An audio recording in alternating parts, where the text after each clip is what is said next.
ಈಗ ನೋಡಿ, find the coefficient of x power 0 in the expansion of 3x² - 2x hole power 15 ಅಂತ ಕೇಳಿದ್ದಾರೆ.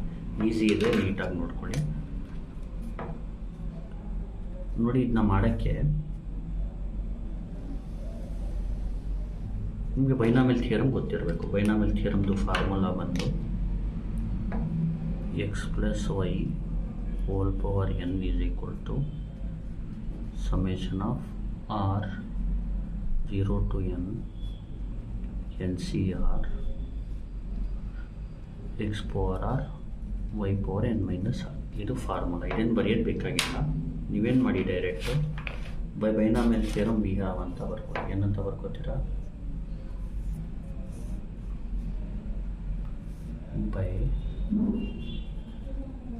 Binomial theorem we have ಅಂತ ಬರ್ಕೊಳ್ಳಿ. ಈಗೇನು ಮಾಡಬೇಕು, ಇಲ್ಲಿ ನೋಡಿ, ಅಬ್ಸರ್ವ್ ಮಾಡಿ, ಇದಕ್ಕೂ ಕಂಪೇರ್ ಮಾಡಿ. ಇಲ್ಲಿ ಎಕ್ಸಾಕ್ಟಲ್ಲಿ 3x² ಇದೆ. ಇನ್ ಪ್ಲೇಸ್ ಆಫ್ x ಏನಿದೆ, 3x² ಇದೆ.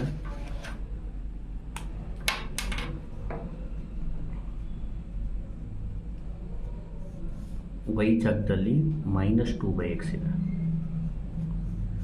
n ಜಾಗದಲ್ಲಿ 15 ಇದೆ. ಗೊತ್ತಾಗ್ತಿದೆಯಾ? ಇಲ್ಲಿ x ಜಾಗದಲ್ಲಿ 3x² ಆಗಬೇಕು, y ಜಾಗದಲ್ಲಿ -2/x ಆಗಬೇಕು, n ಜಾಗದಲ್ಲಿ 15 ಆಗಬೇಕು. ಹಾಗಾದರೆ ಏನಾಗುತ್ತೆ ನೋಡಿ, x ಜಾಗದಲ್ಲಿ in place of x 3x² hockey, plus y ಜಾಗದಲ್ಲಿ -2/x ಹಾಕಿ, -2/x ಹೋಲ್ ಪವರ್ n ಜಾಗದಲ್ಲಿ 15 ಹಾಕಿ is equal to summation of r 0 to n ಜಾಗದಲ್ಲಿ ಏನಾಗ್ತೀರಾ, 15, n ಜಾಗದಲ್ಲಿ 15 CR x ಜಾಗದಲ್ಲಿ 3x² ಪವರ್ r, y ಜಾಗದಲ್ಲಿ -2/x ಪವರ್ 15 ಮೈನಸ್ r. ಈ ಥರ ಬರ್ಕೋಬೇಕು.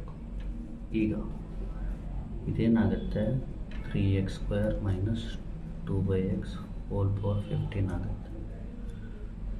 3x² plus into minus -2/x whole power 15 ಆಗುತ್ತೆ. ಈಗ ಇಲ್ಲಿ summation of r is equal to 0 to 15 ಆಗುತ್ತೆ. ಇದು 15 CR ಆಗುತ್ತೆ. 3 ಪವರ್ r ಆಗುತ್ತೆ. x² ಪವರ್ r ಅಂದರೆ x ಪವರ್ 2r ಆಗುತ್ತೆ. ಆಮೇಲೆ ಇಲ್ಲಿ a/bಗೆ ಎಕ್ಸಾಂಪಲ್ ಜ್ಞಾಪಕ ಇಟ್ಕೊಳ್ಳಿ. ab ಹೋಲ್ ಪವರ್ n ಅಂದರೆ a power n b power n. a/b hole power n ಅಂದರೆ a power n by b power n. ಈ ಥರ n ಅಂದರೆ 6 ಅಂದರೆ 3 ಪವರ್ r x ಪವರ್. ಈಗ ನೋಡಿ, x², ಈಗ example a power m whole power n ಅಂದರೆ a power m into n. ಇದೇನಾಗುತ್ತೆ, 3 power r x² whole power r ಅಂದರೆ x² ಹೋಲ್ ಪವರ್ r ಅಂದರೆ x to the power of ಈ 2 ಮತ್ತು rನ multiply ಮಾಡಿ 2r ಆಗುತ್ತೆ. ಈಗ a/b ಅಂತ ಇದ್ದರೆ -2 power 15 minus r, -2 power 15 minus r divided by x power 15 minus r. ನೀವು ಇಲ್ಲೇನು ಮಾಡಬೇಕಂದ್ರೆ simple 3x² - 2/x whole power 15 is equal to summation of r 0 to 15 CR 3 power r ಬರ್ಕೊಳ್ಳಿ. ಆಮೇಲೆ ಇದು ಬರ್ಕೊಳ್ಳಿ, ನಂಬರ್ಸ್ನ ಒಂದು ಕಡೆ ಮಾಡ್ಕೊಳ್ಳಿ.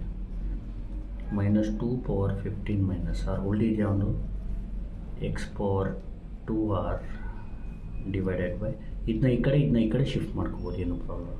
15 ಮೈನಸ್ r. ಈಗ ನೋಡಿ,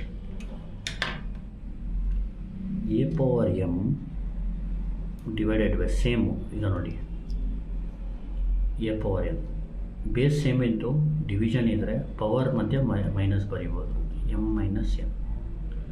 ಅಂದರೆ ಏನಾಗುತ್ತೆ ಅಂದರೆ ಇದು is equal to summation of R0 to 15, 15R 3 power R ಹಂಗೆ ಇರಲಿ, minus 2 power 15 minus R ಹಂಗೆ ಇರಲಿ, x power 2R. ಈಗ ನೋಡಿ ಇದೇನಾಗುತ್ತೆ, ಈಗ ನೋಡಿ x power 2R ಇದೆ, ಕೆಳಗಡೆ x power 15 minus R ಇದೆ, x power 2R minus 15 minus R ಆಗುತ್ತೆ. x power 2R minus 15 minus into minus plus R. ಏನು ಮಾಡಿ ಗೊತ್ತಾ, ಇಲ್ಲಿ ಬೇಸ್ ಸೇಮ್ ಇದ್ದರೆ ಇಲ್ಲಿ ಮಧ್ಯ ಮೈನಸ್ ಬರೆದು ಇದು ಬರಿಬೇಕಲ್ವ, ಅದಕ್ಕೆ ಇಲ್ಲಿ ಸಿಂಪಲ್ ಏನು ಮಾಡಿ ಪ್ಲಸ್ 15 ಇದ್ದರೆ ಮೈನಸ್ 15 ಬರ್ಕೊಳ್ಳಿ, ಮೈನಸ್ ಆರ್ ಇದ್ದರೆ ಪ್ಲಸ್ ಆರ್. ಯಾಕಂದರೆ ಡಿನಾಮಿನೇಟ್ರಲ್ಲಿರೋ ಪವರಲ್ಲಿ ಸೈನ್ ಚೇಂಜ್ ಮಾಡಿ, ನ್ಯೂಮರೇಟ್ರದ್ದು ಪವರ್ನ ಹಂಗೆ ಇಟ್ಕೊಳ್ಳಿ 2R, ಡಿನಾಮಿನೇಟ್ರಲ್ಲಿರೋ ಪವರಲ್ಲಿ ಸೈನ್ ಚೇಂಜ್ ಮಾಡಿ, ಪ್ಲಸ್ 15 ಇದ್ದರೆ ಮೈನಸ್ 15, ಮೈನಸ್ ಆರ್ ಇದ್ದರೆ ಪ್ಲಸ್ ಆರ್. ಸಿಂಪಲ್, ಏನು ವರಿ ಮಾಡ್ಕೋಬೇಡಿ. Summation of R is equal to 0 to 15, 15 CR 3 power R minus 2 power 15 minus R x power ನೋಡಿ 2R ಪ್ಲಸ್ ಆರ್ ಅಂದರೆ 3R ಮೈನಸ್ 15. ಇಷ್ಟಕ್ಕೆ ನಿಲ್ಲಿಸಿ, ನಿಮಗೆ ಎಷ್ಟು ಸಿಂಪ್ಲಿಫಿಕೇಷನ್ ಆಗುತ್ತೆ ಅಷ್ಟು ಮಾಡ್ಬಿಟ್ಟು ನಿಲ್ಲಿಸ್ಬಿಡ್ಬೇಕು. ಈಗ ನೆಕ್ಸ್ಟ್ ಏನು ಮಾಡಬೇಕು,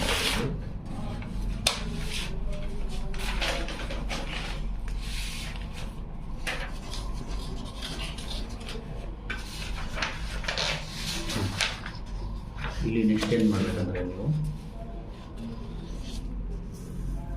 ಈಗ ನೋಡಿ ನಿಮಗೆ ಬೇಕಾಗಿರೋದು ಕೋಎಫಿಷಿಯಂಟ್ ಆಫ್ x ಪವರ್ 0.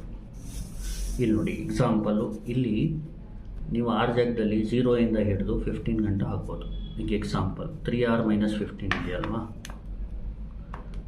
3Rನ ನಾನು ಎಕ್ಸ್ ಅಂತ ತಗೋತೀನಿ, ಮೈನಸ್ 15 ಕ್ಯಾಲ್ಕುಲೇಟ್. ಎಕ್ಸಾಂಪಲ್ ಆರ್ ಜಾಗದಲ್ಲಿ 0 ಹಾಕಿದ್ರೆ x ಪವರ್ ಏನು ಬರುತ್ತೆ, ಮೈನಸ್ 15 ಫಸ್ಟ್ ಟರ್ಮಲ್ಲಿ. 1 ಹಾಕಿದ್ರೆ ಮೈನಸ್ 12 ಬರುತ್ತೆ, 2 ಹಾಕಿದ್ರೆ ಮೈನಸ್ 9 ಬರುತ್ತೆ. ಆ ಥರ ಗೊತ್ತಾಗ್ತಿದೆಯಾ? ಅಂದರೆ 0ಇಂದ 15 ಗಂಟನೂ ಟರ್ಮ್ಗಳು ಬರುತ್ತೆ. ನಮಗೆ ಬೇಕಾಗಿರೋದು ಒಂದೇ ಟರ್ಮು, ಅದೇನು ಮಲ್ಟಿಪಲ್ ಆಫ್ x ಪವರ್ 0 ಇರಬೇಕು. x ಪವರ್ 0ಗೆ ಏನು ಮಲ್ಟಿಪ್ಲೈ ಇರುತ್ತೆ ಅದನ್ನ ನಾವು ಕೋಎಫಿಷಿಯಂಟ್ ಅಂತೀವಿ. ನಾವು ಈ ಟರ್ಮ್ನ ಯಾವ ಥರ ಫೈಂಡ್ ಮಾಡಬೇಕು ಅಂದರೆ x ಪವರ್ 0 ಬರಬೇಕು, ಅರ್ಥ ಆಗ್ತಿದೆಯಾ? ಆ ಟರ್ಮ್ x ಪವರ್ 0 ಬರಬೇಕು ಅಂದರೆ ಈಗ ನೋಡಿ ಆರ್ ಜಾಗದಲ್ಲಿ 0ಇಂದ 15 ಗಂಟೆ ಹಾಕಿ ಅದರಲ್ಲಿ ಯಾವುದು x ಪವರ್ 0 ಬರುತ್ತೆ ಆ ಟರ್ಮ್ ಬೇಕು. ಇದು ಫುಲ್ ಎಕ್ಸ್ಪ್ಯಾಂಡ್ ಮಾಡೋದು ಬೇಕಾಗಿಲ್ಲ, ಒಂದು ಐಡಿಯಾನ ಯೂಸ್ ಮಾಡಿ. ಏನಂದರೆ ಇಲ್ಲಿ ನೀವೇ ಹೇಳಿ, ಈಗ x ಪವರ್ 0 ಬರಬೇಕು ಅಂದರೆ ಈ ನಂಬರ್ ಇದೆಯಲ್ಲ ಇಲ್ಲಿ 0 ಬರಬೇಕು ಅಂದರೆ 3R ಮೈನಸ್ 15 ಏನಿರಬೇಕು, 0 ಇರಬೇಕು. ಅಂದರೆ ಆರ್ ಏನಿರಬೇಕು ಫೈಂಡ್ ಮಾಡಿ. 3R ಮೈನಸ್ 15 ಈ ಕಡೆ ಬಂದರೆ plus 15, R is equal to 15/3 ಅಂದರೆ 5 ಇರಬೇಕು. ಆರಾಮಾಗಿ ಗೊತ್ತಾಗುತ್ತೆ. R 5 ಹಾಕಿದಾಗ ಇಲ್ಲಿ x ಪವರ್ ಏನಿರುತ್ತೆ 0, ನಮಗೆ ಅದು ಬೇಕಾಗಿರುತ್ತೆ ಮೀನ್. ಈಗ ನೋಡಿ 3x ಮೈನಸ್ 15, ಈಗ x ಜಾಗದಲ್ಲಿ 5 ಹಾಕಿಬೇಕಾದ್ರೆ ನೋಡಿ 0 ಬರುತ್ತೆ. ಅಂದರೆ coefficient of x power 0 find ಮಾಡಬೇಕಂದ್ರೆ ಇಲ್ಲಿ x ಪವರ್ 0 ಬರಬೇಕಾದ್ರೆ R ಏನು ಬೇಕೋ ಅದು ಫೈಂಡ್ ಮಾಡ್ಕೋಬೇಕು.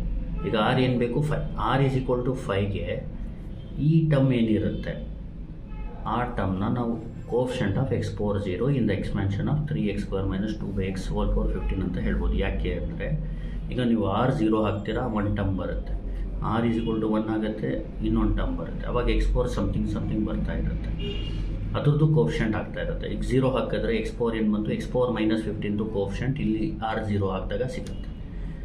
1 ಹಾಕಿದಾಗ ಇಲ್ಲಿ 3 ಮೈನಸ್ 15 ಅಂದರೆ ಮೈನಸ್ 12, x ಪವರ್ ಮೈನಸ್ 12 ಕೋಎಫಿಷಿಯಂಟು ಇಲ್ಲಿ ಆರ್ ಜಾಗದಲ್ಲಿ 1 ಹಾಕಿದಾಗ ಸಿಗುತ್ತೆ. 2 ಹಾಕಿದಾಗ 6 ಅಂದರೆ ಮೈನಸ್ 6 ಮೈನಸ್ 3 ಇಂಟು 2 6, 6 ಮೈನಸ್ 15 ಅಂದರೆ ಮೈನಸ್ 9. ಗೊತ್ತಾಗ್ತಿದೆಯಾ? ಈಗ x ಪವರ್ ಮೈನಸ್ 9 ಕೋಎಫಿಷಿಯಂಟ್ ಏನಂದರೆ ಇಲ್ಲಿ ಆರ್ ಜಾಗದಲ್ಲಿ 3 ಹಾಕಿದಾಗ ಸಿಗುತ್ತೆ, ಅದೇ ಆರ್ ಜಾಗದಲ್ಲಿ 2 ಹಾಕಿದಾಗ ಸಿಗುತ್ತೆ. ಆ ಥರ x ಪವರ್ 0 ಕೋಎಫಿಷಿಯಂಟ್ ಬೇಕು ಅಂದರೆ ಆರ್ ಜಾಗದಲ್ಲಿ ಏನಾಗಬೇಕು, 5 ಹಾಕಬೇಕು. ಆವಾಗ ಇದ್ರದ್ದು ಕೋಎಫಿಷಿಯಂಟ್ ಅಂದರೆ ಇದು ಅಂತ ಹೇಳ್ಬೋದು. ಏನಿಲ್ಲ, ಜಾಸ್ತಿ ತಲೆ ಕೆಡಿಸ್ಕೊಬೇಡಿ. ಇಲ್ಲಿ x ಪವರ್ 0 ಬೇಕಾಗಿರೋದ್ರಿಂದ ಇದನ್ನ 0 ಮಾಡಿ. ಆರ್ ಏನು ಬರುತ್ತೆ ನಾವು ಅದನ್ನ ಯಾವ ಥರ ಬರ್ಕೋಬೇಕು ನೋಡಿ, ದ ಕೋಎಫಿಷಿಯಂಟ್ ಆಫ್, ಈ ಥರ ಸೆಂಟೆನ್ಸ್ ಬರ್ಕೊಳ್ಳಿ, the coefficient of x power 0 ಯಾವ ಥರ ಒಪ್ಟೈನ್ಮೆಂಟ್ ಆಗುತ್ತೆ, which corresponds to R is equal to 5 ಅಂತ ಬರ್ಕೊಳ್ಳಿ. ವಿಚ್ ಕರೆಸ್ಪಾಂಡ್ಸ್ ಟು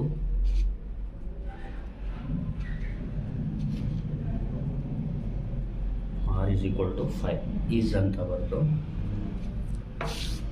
ಈಗ ಆರ್ ಈಸ್ ಈಕ್ವಲ್ ಟು 5ನ ಬರೀ ಇಲ್ಲಿ ಮಾತ್ರ ಸಬ್ಸ್ಟಿಟ್ಯೂಟ್ ಮಾಡಿ, ಅದೇ ಫೈನಲ್ ಆನ್ಸರ್. 15C5 ಆರ್ ಜಾಗದಲ್ಲಿ 5, ಎಲ್ಲಿ ಆರ್ ಇದೆ ಅಲ್ಲಿ 5 ಹಾಕಿ. 3 ಪವರ್ 5 ಆರ್ ಇಲ್ಲಿದೆ ಅದಕ್ಕೆ 5 -2 ಪವರ್ 15 -5.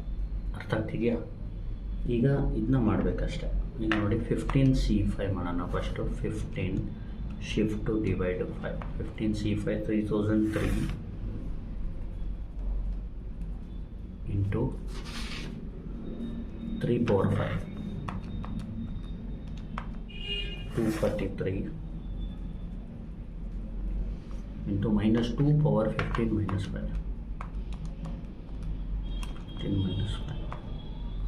1024. ಇದನ್ನ 3 ಮಲ್ಟಿಪ್ಲೈ ಮಾಡಿ. 3003 into 243 into 1024 747242496 3003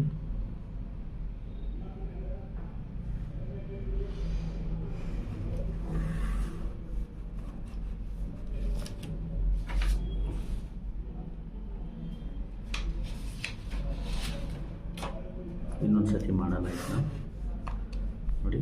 15 shift to divide 5 3003 3 power 5 243 -2 power 15 -5 1024 3003 into 243 into 1024 correct ಇದೆ. 747242 496 ರೋ ಶಾರಾಗಿ ಮಾಡಿ. ಮತ್ತು ಒಂದು ನಂಬರ್ ಮಿಸ್ ಆದರೂ ಪ್ರಾಬ್ಲಮ್ ರಾಂಗ್ ಆಗುತ್ತೆ. ಈಗ ನೋಡಿ ಇನ್ನೊಂದು ಸತಿ ಹೇಳ್ಕೊಡ್ತೀನಿ. Find the coefficient of x power 0 in the expansion of 3x² - 2x power 15 ಅಂತ ಕೇಳಿದ್ರೆ ಈ ಫಾರ್ಮುಲಾ ಗೊತ್ತಿರಬೇಕು ನಿಮಗೆ.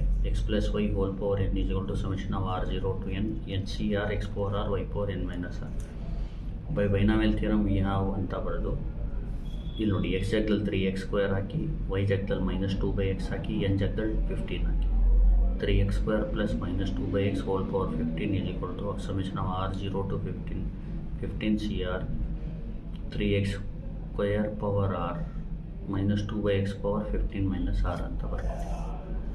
ಬರೆದಾದ್ಮೇಲೆ ಇಲ್ಲೇನು ಮಾಡಬೇಕು? 3x² - 2/x power 15 summation of r0 to 15 CR 3 power r -2 power 15 - r x power 2r divide by x power 15 - r r0 to 15 CR 3 power r -2 power 15 - r x power 2r. ಇದು ನೋಡಿ, ಇದನ್ನ ಈ ಕಡೆ ಬರ್ಕೊಳ್ಳಿ, ಇದು ಹಂಗೆ ಇರಲಿ. 2r + 15ನ -15 -rನ +r 2r + r 3r - 15 ಆಗುತ್ತೆ. ಈಗ ಕೋಫಿಷಿಯಂಟ್ ಆಫ್ x ಪವರ್ 0 ಇರೋದ್ರಿಂದ 3r - 15 0 ಮಾಡಿ, ಇವಾಗ r 5 ಸಿಗುತ್ತೆ. ಇದೆಲ್ಲ ರಫ್ ವರ್ಕ್, ಇದೆಲ್ಲ ಮಾಡೋಕ್ಕೆ ಹೋಗ್ಬಿಡಿ. The coefficient of x power 0 which obtained by which corresponds to r = 5 is ಅಂತ ಬರೋದು. r ಜಾಗದಲ್ಲಿ 5 ಹಾಕಿ ಮುಗೀತಷ್ಟೆ. ಇದು ಬರೆಯೋಕ್ಕೆ ಹೋಗ್ಬಿಡಿ, ಇಷ್ಟು ಮಾತ್ರ ಸಾಕು.